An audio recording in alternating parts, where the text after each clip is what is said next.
Lepo pozdravljeni na Visoki šoli za računovodstvo in finance. Spet imamo informativni dan, to je zdaj že tretji, za naslednje študijsko leto.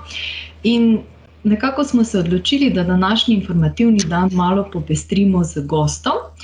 In sicer našim predavateljem Mitjem Vezoviškom, ki ga lepo pozdravljam v naši sredini. Je upravljalec osebnega premoženja in partner v družbi Vezovišek in partnerji, kar dokazuje, da iz prakse, s čimer se mi zelo radi na naši šoli pohvalimo, da so naši predavatelji iz prakse, to se pravi, se neposredno srečujejo s tem vsakodnevno, kar tudi potem popoldne v predavalnici poučujejo. Mitja Vezovišek predava predmet osebne finance, ki je obvezni predmet na smeri finance in pa izbirni predmet na smeri računovodstva. In ker je to takšen poseben predmet, tudi ne boste ga srečali na ostalih šolah, tudi s tem se radi pohvalimo, da smo eni redki, ki imamo takšen predmet, smo se odločili, da je zanimivo, da vam ga malo bolj podrobneje predstavimo in predvsem tudi samo vsebino. In jaz kar začela z vprašanji in sicer, Mitja, kako ocenjujete poznavanje osebnih financ vsakega posameznika, glede na to, da nam tega znanja, bom rekla, v osnovi v nekih izobraževalnih ustanovah običajno ne ponujajo in smo bolj prepuščeni sami sebi, koliko se izobražujemo ali pa koliko smo dobili od doma. Kako je v bistvu s tem? Ja, mislim, moje opažanja so podobna, kot govorijo že raziskave vrsto let zdaj, pa ne samo v Sloveniji, ampak tudi na svetu, da je pravzaprav finančna pismenost eden izmed ključnih problemov današnje družbe. Se pravi, včasih smo rekli, da gremo v šolo zato, da se naučimo brati pa pisati, in zdaj v osnovi to vsi znamo, vendar jaz mislim, da je šola že dolgo vrsto let ni več samo to, sploh pa fakultete, da tam rabimo neka uporabna znanja. Ko sem jaz sam najprej dodiplomski, pa potem podiplomski študij končeval na mariborski in ljubljanski fakulteti, sem o osebnih financah, to, kar danes znam mogoče dobil 3% znanja. Tako da 3%, 4% zagotovo, prej mogoče 2%. To pomeni, da seveda danes tudi izobraženi kadri, se pravi, če si diplomiral ekonomijo, računovodstvo, karkoli podobnega, imajo znanje osebnih financ pravzaprav nič. Ali pa zelo malo. Dokaz temu je tudi to, da ko sem jaz podiplomski študij delal, je bil edino leto, ker sem na ekonomski fakulteti izvajal predmet osebnih financ. In to je bil tudi moj razlog, zakaj sem se vpisal na podiplomski študij takrat. Tako da to je bilo zaenkrat še vedno edino leto, tega znanja ni. In če se ozremo še na raziskave, ugotovimo, da približno 80% ljudi je danes finančno nepismenih do te mere, da bi jim jaz pravzaprav prepovedal upravljanje z svojim denarjem. Ja. Mogoče se zelo kruto sliši, ampak tako je.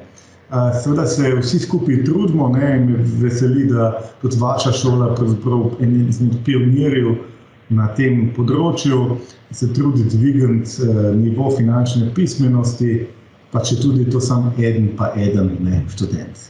Tako. No in s kakšnimi težavami se najpogosteje ljudje srečujejo ravno zaradi te, bom rekla, finančne nepismenosti, kot ste jo lepo poimenovali? Ja, začne se že pri tem, da dejansko ne razumejo, da ne moreš vsega porabiti, kar dobiš. Ko smo študenti, takrat, ko redno študiramo, recimo v današnjih zneskih, če to pretvorim, imamo nekaj, mogoče 100 evrov na voljo, pa što ne vsak, bodi si z vidika štipendije, bodi si z vidika staršev in tako naprej, s katerimi financiramo kaj, običajno naš študij, prevoz, hrano, mogoče še bivanje in pa tudi malo zabave mora biti zraven.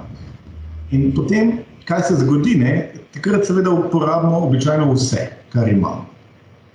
Pa pridemo, do mame ali pa do starih staršev in rečemo, da nam je zmanjkalo za to soboto, ki je treba iti ven. Ampak potem, ko dobimo prvo službo, to razmišljanje nadaljujemo. Se pravi, če tudi je vsak, ki se zaposli, dobi vsaj 2 do 3-krat več denarja, ker naenkrat po 2 do 3 mesecih njegove potrebe se prilagodijo temu. Se pravi, ni da bi, če sem prej porabil 300 evrov, pa 400 evrov na mesec, da bi zdaj kar naenkrat, če imam 800, mi pol vstajalo, ampak ne. Po 2-3 mesecih ugotovim, da imam premalo. Se pravi, prva stvar je to, da pač porabimo vse, kar dobimo, ne? In razne proračunske bombe, ne? Ko pride, ne vem, dopust ali pa, ne vem, se zaletimo z avtom ali pa nek izredni strošek, pač uničijo naše osebne finance. Ne? Druga ključna stvar je pa, da ne načrtujemo. To ničesar ne načrtujemo dejansko. To pomeni, da ne načrtujemo tega, da bomo nekoč mogli, ne vem, si kupiti nepremičnino, da bo treba vsake toliko časa avto zamenjati, kaj šele, če govorimo o pokojnini. In potem, ko nam nekdo to predstavi, običajno je to kakšen zavarovalni zastopnik, ali pa naš bančnik, ali pa prijatelj, ki je dobil neko informacijo, potem naredimo naslednjo napako, da brez načrta kupujemo finančne produkte. In potem, ko kupujemo finančne produkte, brez načrta se zgodi seveda to prvič, da niso primerni za nas, ne? Drugič pa to, da plačujemo visoke stroške teh finančnih produktov. Zdaj, prej, ko začnemo z načrtovanjem, prej lahko te napake popravimo in odpravimo. Težava je pa pri tem, ker generacije starejše, današnje starejše generacije seveda z načrtovanjem začnejo prepozno. Jaz temu rečem, po tisti točki preloma, ko ni več poti nazaj. Ta se zgodi tam pri nekje 43 letih. Rečemo, danes bomo stanovanje kupili, pa kredit bomo vzeli, pa otroke bomo vzgojili, pri 50-ih se pa spomnimo, kako bomo pa mi živeli potem. Potem ni več poti nazaj in dejansko pomoči več ni. Vsaj ne take, ki bi popravila vse napake za njih. Najhujše posledice te finančne nepismenosti so kaj, če mogoče na kakšnem primeru? Malo ste že nakazali, ampak če na kakšnem primeru osvetlite. Prva posledica je ta, da recimo smo večkrat prezadolženi. To pomeni v osnovi, mogoče, če se vrnem še en korak nazaj, ne moremo preživeti, če ne dobimo prihodkov. Se pravi, živimo od plače do plače. To pomeni, da ne vem, če danes vse Slovence vprašamo, pa rečemo, pogledajte, ne dobite več niti evra več, se pravi, nobene plače, štipendije, dodatkov, ničesar, koliko časa boste lahko preživeli? In odgovor bo za večino 1 mesec ali pa manj. In se pravi, ko izgubimo službo, kaj se pa zgodi? Na vrat na nos moramo iskati drugo, ali pa smo odvisni od pomoči države, ali staršev, prijateljev, kogarkoli. In seveda, ko ti moraš službo iskati, zato ker moraš zaslužiti, da preživiš, potem običajno ne delaš tistega, v čemer uživaš, v čemer si najboljši, pa niti ne delaš tega, ne prodajaš tega svojega znanja za najvišjo ceno. To je recimo ena posledica. Druga posledica je to, da pač povprečen Slovenec tam nekje od 30 do 55 leta investira, ali pa mogoče od 35 do 60 leta investira, in pri tem vsako leto izgubi več kot 2000 evrov. Brez da bi se sploh zavedel tega. Ker plačuje previsoke stroške, ker sprejema napačne odločitve.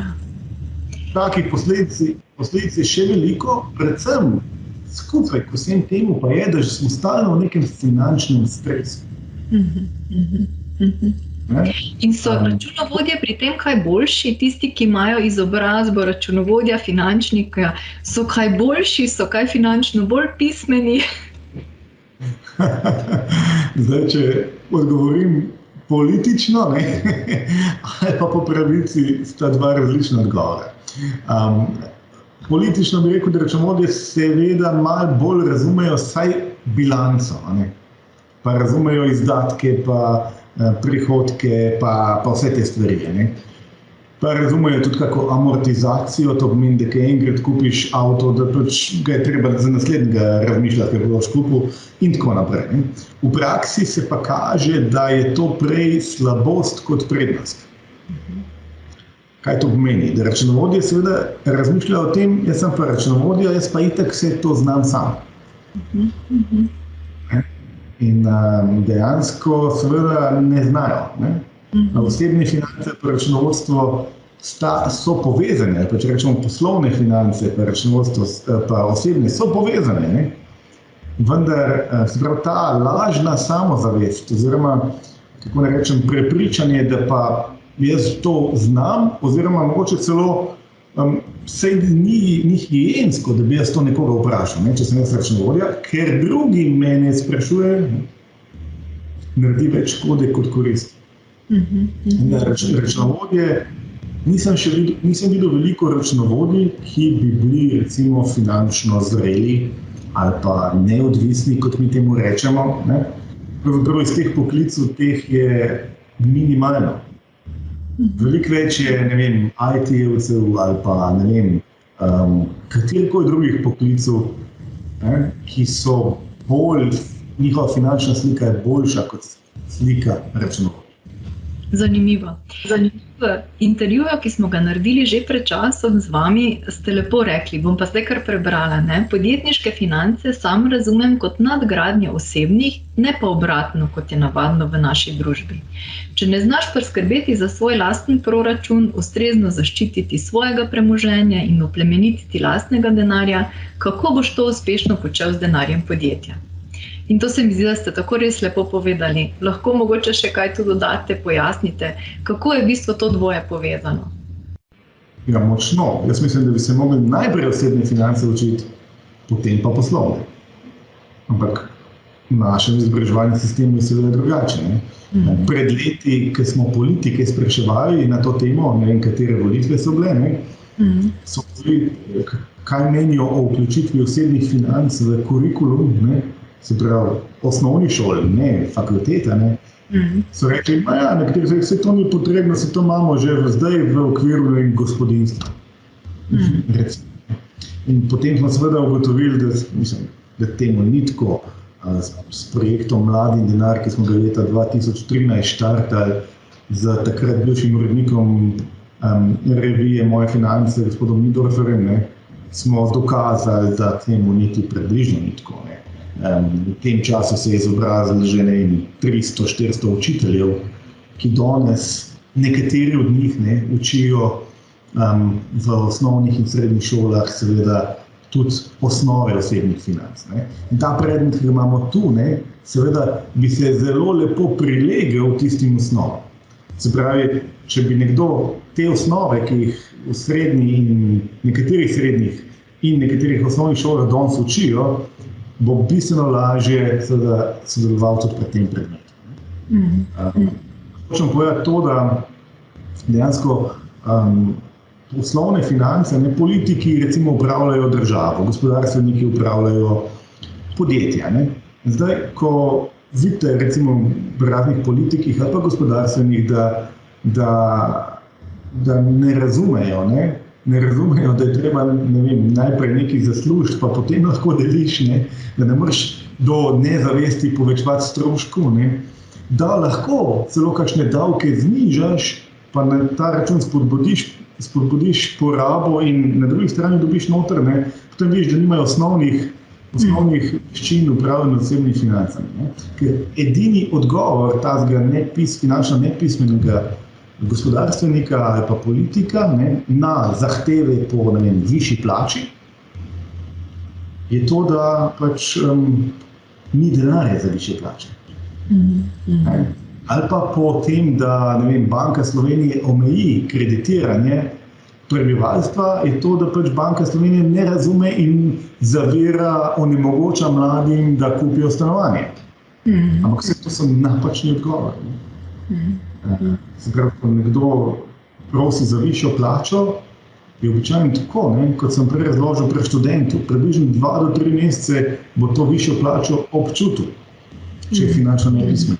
Potem bo pa kar naenkrat imel isti problem, še vedno bo imel premalo denarja. Torej, kaj zdaj lahko? Ja, naslednje leto bo spet za višjo plačo prosil. Je to rešitev? Ja. Ni. No in v bistvu, kaj se pa študenti naučijo, bom rekla, pri tem vašem in našem predmetu osebne finance, ki ga izvajamo na Visoki šoli za računovodstvo in finance? Mogoče, če malo opišete, ker vseeno so z nami tu bodoči študentje, ki razmišljajo o študiju pri nas.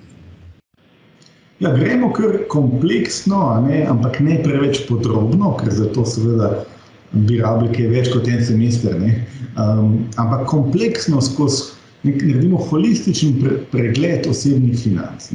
Ključna sestavina vsega tega je, da bodo študenti na eni strani sami znali vsaj zbrati podatke pa razmišljati, kako načrtovati svoje osebne finance, če ne že izdelati kar poenostavljen osebni finančni načrt sami. Študenti se pravi dobijo en zelo holističen pogled, se pravi govorimo o tem, o osebni bilanci, govorimo o proračunu, govorimo o zaščiti, govorimo seveda o varčevanju in govorimo seveda tudi o investiranju. Seveda vsi bi si želeli, pa mogoče najbolj zanimivo, da bi se pogovarjali o investiranju, v tem času, katero kriptovaluto kupiti ali pa katero delnico. Seveda tudi to je del tega, ampak moramo iti po vrsti. Se pravi, ljudje, vam dal tipičen primer, stranka pravi, imam 20.000 evrov, kam naj zdaj investiram ta denar. Razmišlja o tem, ali bi investiral v delnico A, kriptovaluto B, sklad C. Pravilni odgovor je običajno ne vemo kam, dokler ne vemo, če sploh lahko vi investirate teh 20.000 evrov. Ker mogoče imamo prej kakšno drugo luknjo zapolniti. Mogoče imate prej kakšen kredit, ki ga je treba poplačati, ali pa leasing za avto. Ali pa mogoče prej treba oblikovati, mi temu rečemo varnostno rezervo. In tako naprej. Mogoče boste pa ta denar porabil za nakup avta čez 1 leto. In je to seveda bistvena razlika, ali investiram ali ne investiram. Študenti dobijo en tak celostni pogled.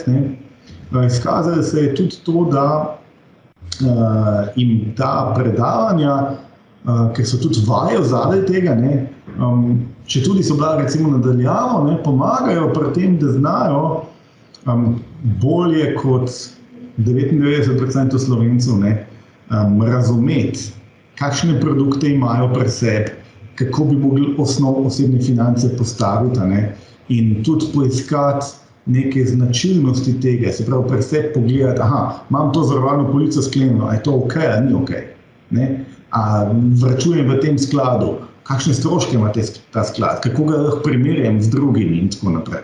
Neka ta osnovna znanja dobijo, ki bi si jih pravzaprav želeli, mislim, da bi mogel imeti vsak, ki saj približno se je dotaknil kadarkoli ekonomije, če tako rečemo.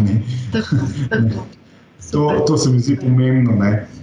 Druga stvar, ki je zelo dobra, je recimo s tem znanjem bo bistveno lažje dobiti zaposlitev v finančnem sektorju. V vsaki banki, zavarovalnici, svetovalni hiši, družbi za upravljanje ali pa kaj podobnega. To so osnovna znanja, ki jih potrebujemo za to. Super. Hvala lepa.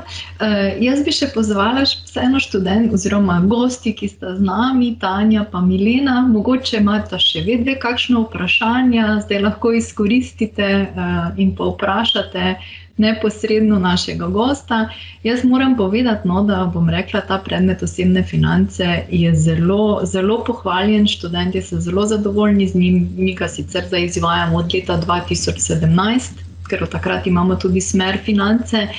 in moram reči, da zelo dobro, bom rekla, je ocenjen, ne? Tako da res so znanja, ki vsak za sebe, ko enkrat pride v to področje, vidi, koliko mu manjka in koliko res še mora pridobiti znanja. Tako da, Tanja, Milena, so kakšna vprašanja? Se boste kaj oglasili?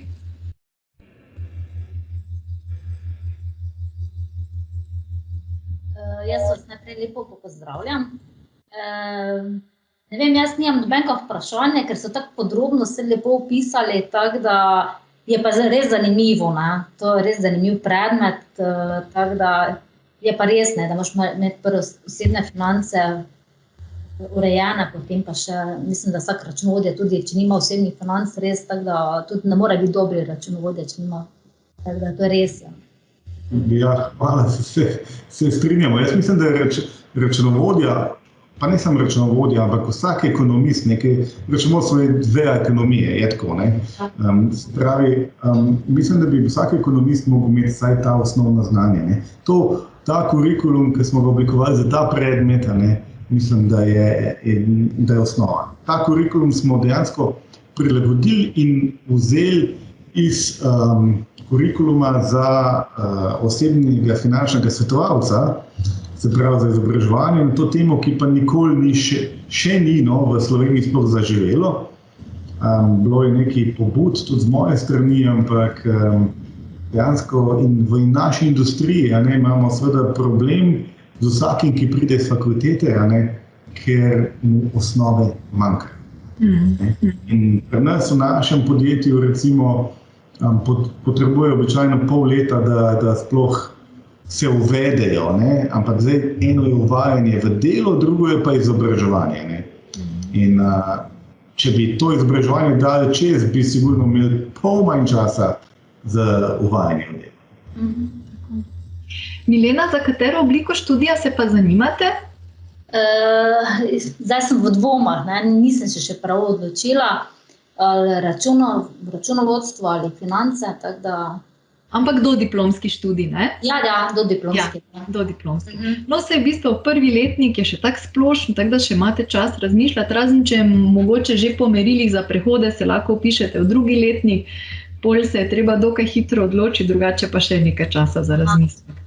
Ne? Ampak ta predmet, ki smo ga danes predstavili, lahko v obeh primerih poslušate. To se pravi, kot izbirni predmet, če zberete smer računovodstvo, če pa zberete smer finance, je pa obvezen predmet. Ne?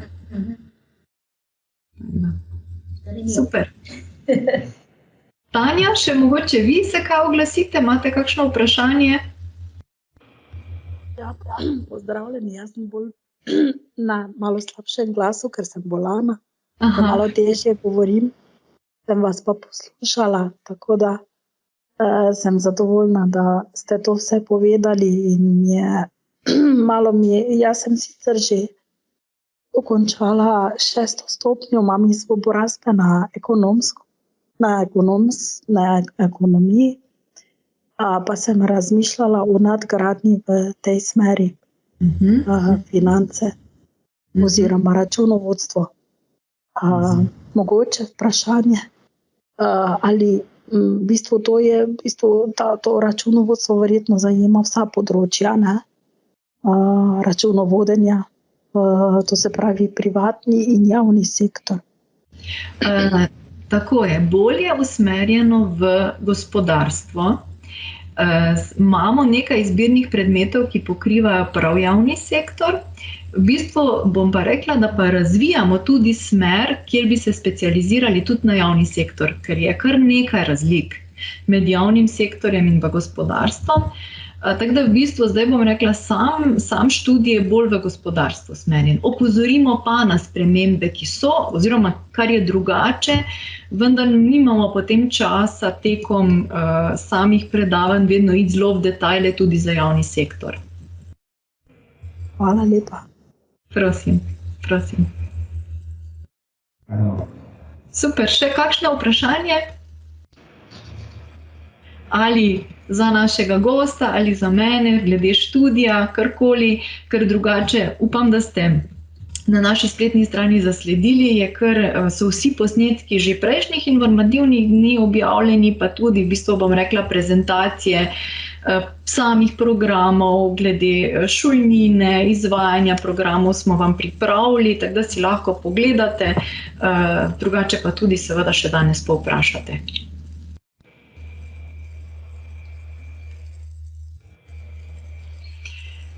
Z moje strani je to.